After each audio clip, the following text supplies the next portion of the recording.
शांति 1 दिसंबर 2022। बाबा के आज के महावाक्य हैं।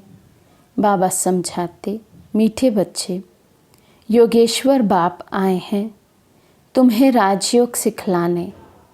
इस योग से ही तुम विकर्मा जीत बन भविष्य में विश्व महाराजा महारानी बनते हो।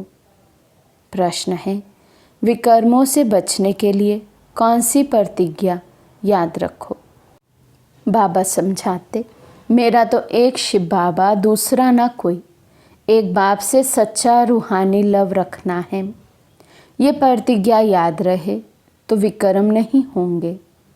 माया देह अभिमान में लाकर उल्टा कर्म कराती है। बाबा उस्ताद है, उसे याद कर माया से पूरी युद्ध करो तो हार नहीं हो सकती। दूसरा प्रश्न है, अपने बच्चों प्रति बाप की कौन सी आश है। बाबा समझाते, जैसे लौकिक बाप चाहते हैं मैं बच्चों को ऊंच पढ़ाऊं, बेहद का बाप भी कहते हैं मैं अपने बच्चों को स्वर्ग की परी बना दूं। बच्चे सिर्फ मेरी श्रीमत पर चले तो श्रेष्ठ बन जाएं। गीत है, तकदीर जगाकर आई हूँ। ओम शांति। मीठे मीठे बच्चे जानते हैं हम अपनी नई तकदीर बनाने यहाँ आए हैं। किसके पास? योगेश्वर के पास, सिखलाने वाले ईश्वर के पास। इसको कहते हैं राजयोग। ईश्वर योग सिखलाते हैं। कौन सा योग? हठ योग तो अनेक प्रकार का है, ये जिस्मानी योग नहीं है। सन्यासियों का तत्व योग ब्रह्म योग है, उनको ईश्वर योग नहीं सिखाते। तुम बच्चे जानते हो परम पिता परमात्मा हमको फिर से कल्प पहले मुआफिक राजयोग सिखलाते हैं। सन्यासी ऐसे कभी नहीं कहेंगे। ये योग कल्प पहले भी सिखाया था और अभी भी सिखला रहा हूँ। तुम बच्चे कह सकते हो वे हठ योगी राजयोग सिखला नहीं सकते हैं। हमको सिखलाने वाला शिव बाबा है, जिसको योगेश्वर कहा जाता है। मनुष्य भूल से श्री कृष्ण को योगेश्वर कह देते हैं। श्री कृष्ण सत्युग का प्रिंस है, वहाँ योग की बात ही नहीं। ये बहुत अच्छी पॉइंट है समझाने की। तरकीब सीखो। युक्ति से समझाया जाता है तो कैसे किसी को समझाना है, बाबा कहते हैं उसका भी तरकीब बाबा बच्चों को सिखाते हैं, युक्ति बताते हैं।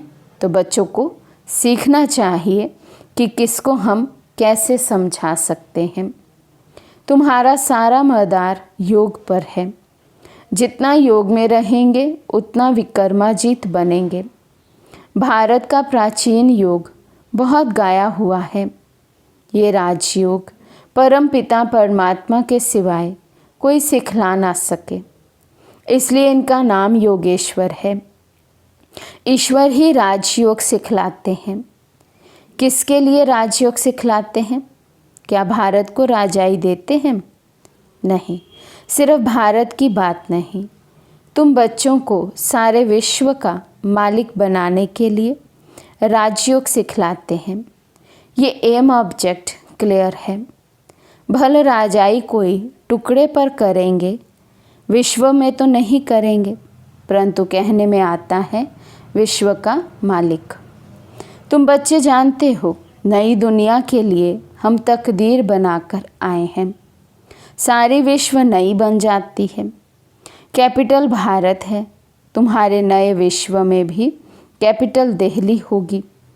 उनका नाम गाया हुआ है परिस्थान। तुम हो ज्ञान परियां। ज्ञान सागर में गोता खाकर मनुष्य से बदल स्वर्ग की परियां बन जाते हैं। ये मानसरोवर है।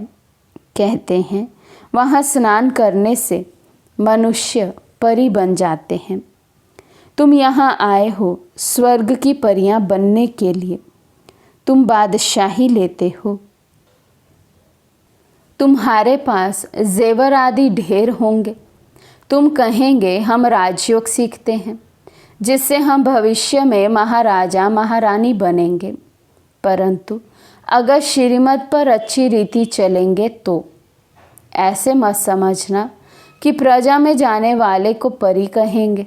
नहीं, श्रीमत पर दैवी गुण धारण करने हैं। लौकिक बाप का बच्चों में मोह होता है, तो कहते हैं बच्चों को ऊंच पढ़ाओ। ये बाप भी कहते हैं इन्हों को एकदम स्वर्ग की परी बना दूं। श्रीमत पर जितना चलेंगे उतना श्रेष्ठ बनेंगे। कोई भी तकलीफ नहीं है। साहूकारों को सुनने की फुर्सत नहीं मिलती, सिर्फ गरीबों को फुर्सत मिलती है। तुम्हारे जितनी फुर्सत किसी को नहीं है। जिनको लफड़े ज़्यादा हैं उनका योग लग नहीं सकता। आज बाबा बच्ची से पूछ रहा था कि तुम जानती हो कि हम किसके रथ की सेवा कर रहे हैं? घोड़े की संभाल करने वाला समझेगा कि हम फलाने साहेब के घोड़े की संभाल कर रहे हैं। तुम भी जानते हो ये किसका रथ है। अगर शिव बाबा को याद कर तुम इस रथ की सेवा करो तो तुम बहुतों से अच्छा पद पा सकती हो। ये हुआ रथ। याद तो शिव बाबा को करना है। ये भी याद रहे तो बेड़ा पार हो सकता है। बाबा कहाँ के लिए राजयोग सिखलाते हैं? भविष्य नई दुनिया के लिए, और सिखाते हैं संगम पर। श्री कृष्ण कैसे राजयोग सिखाएंगे? वे तो सतयुगी राजाई में था, परंतु वे राजाई किसने स्थापन की? बाप ने। प्राचीन देवी देवताओं को ऐसा किसने बनाया? किसने राजयोग सिखाया? ये कृष्ण का नाम लेते हैं।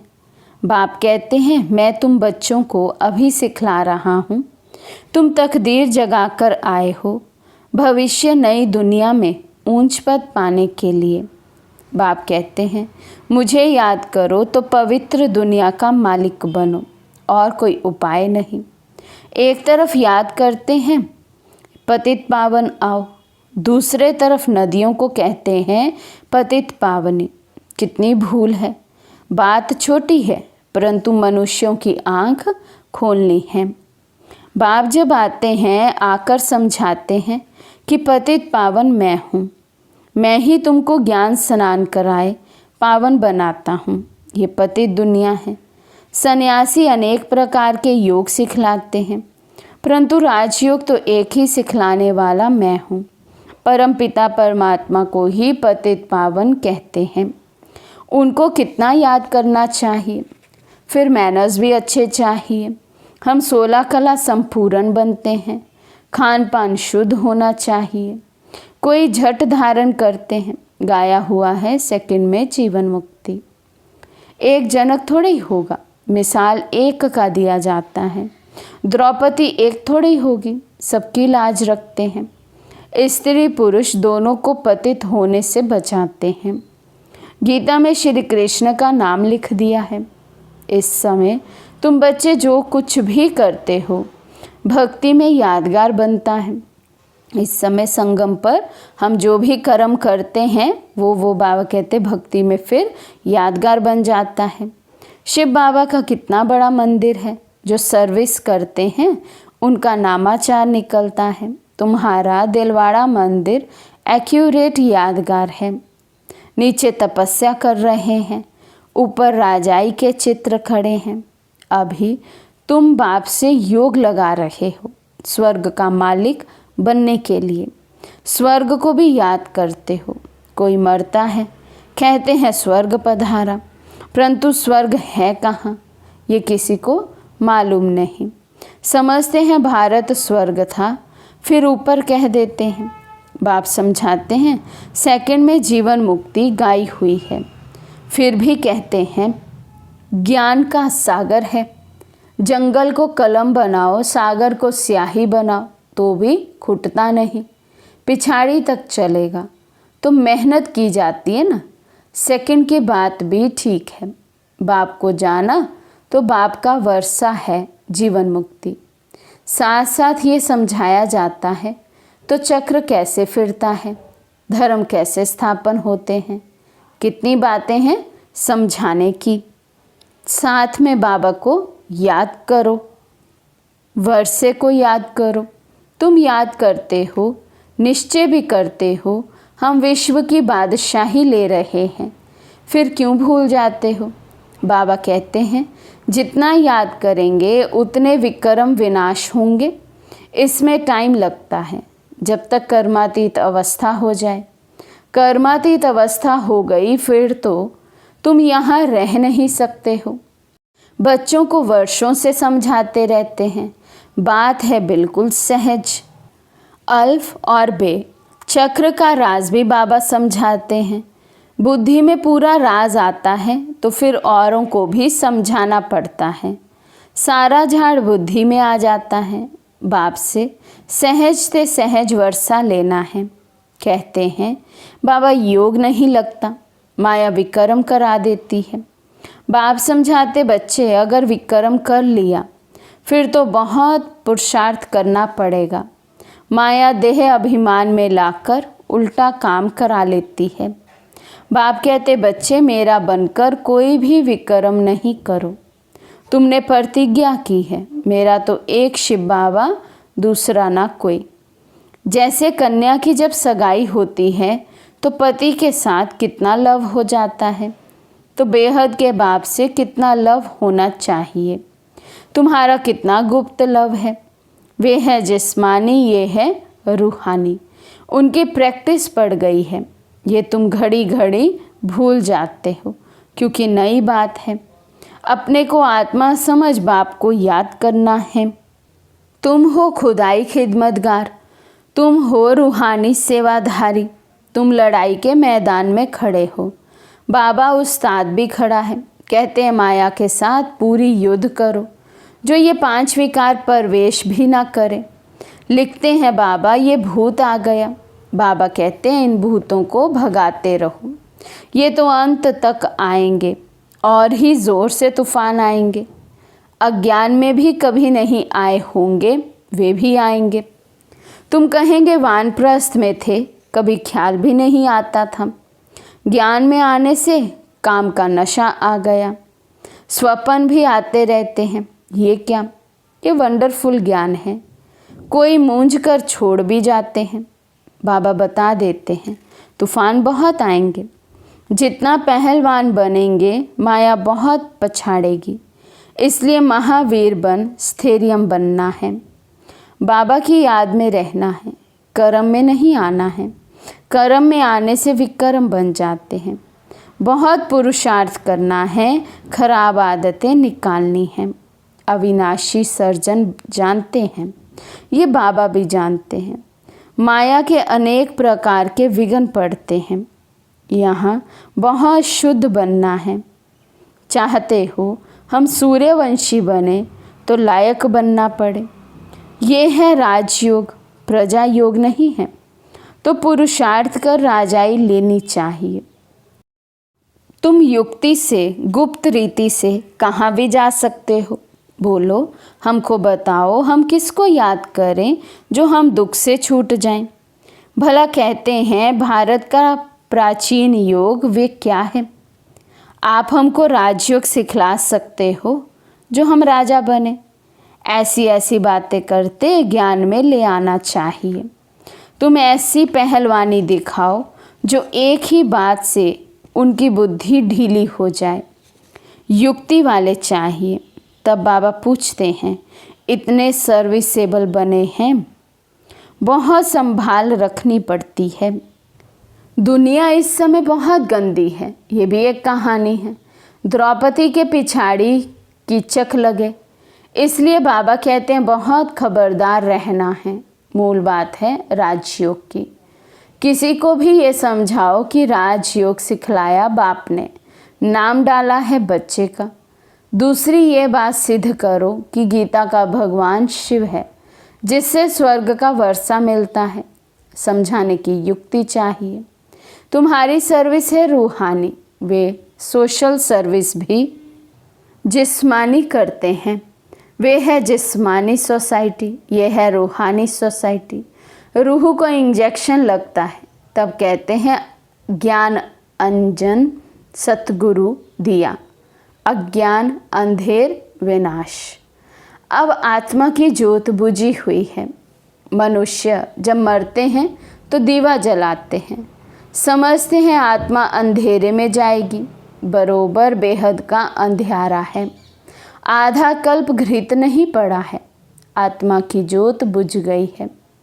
अब ज्ञान का घृत पड़ने से रोशनी हो जाती है।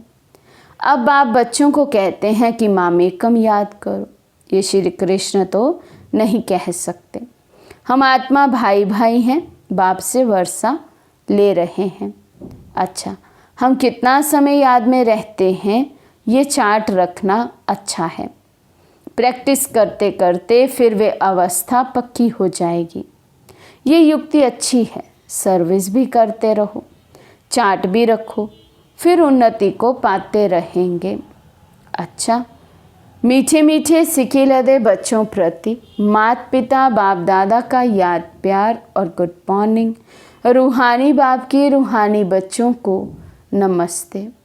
हम रूहानी बच्चों की रूहानी बाप दादा को दिल व जान सिक व प्रेम से नमस्ते नमस्ते नमस्ते जी।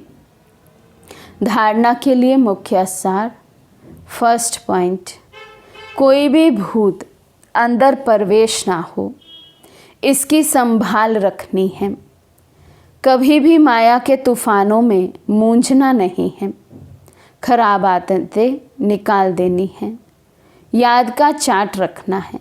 साथ साथ रूहानी सेवाधारी बन रूहों को ज्ञान का इंजेक्शन लगाना है। आज का वरदान है, कोई भी कार्य करते सदा दिल तख्त नशीन रहने वाले बेफिक्र बादशाह भव। कोई भी कार्य करते सदा दिल तख्त नशीन रहने वाले बेफिक्र बादशाह भव। जो सदा बाप दादा के दिल तख्त नशीन रहते हैं, वे बेफिक्र बादशाह बन जाते हैं। क्योंकि इस तख्त की विशेषता है कि जो तख्त नशीन होगा वे सब बातों में बेफिक्र होगा। जैसे आजकल भी कोई कोई स्थान को विशेष कोई ना कोई नवीनता विशेषता मिली हुई है, तो दिल तख्त की विशेषता है कि फिक्र आ नहीं सकता। ये दिल तख्त को वरदान मिला हुआ है, इसलिए कोई भी कार्य करते सदा दिल तख्त नशीन रहो। स्लोगन है, नंबर आगे लेना है तो स्नेह और सहयोग के साथ शक्ति रूप धारण करो। नंबर आगे लेना है तो स्नेह और सहयोग के साथ शक्ति रूप धारण करो। अच्छा, ओम शांति।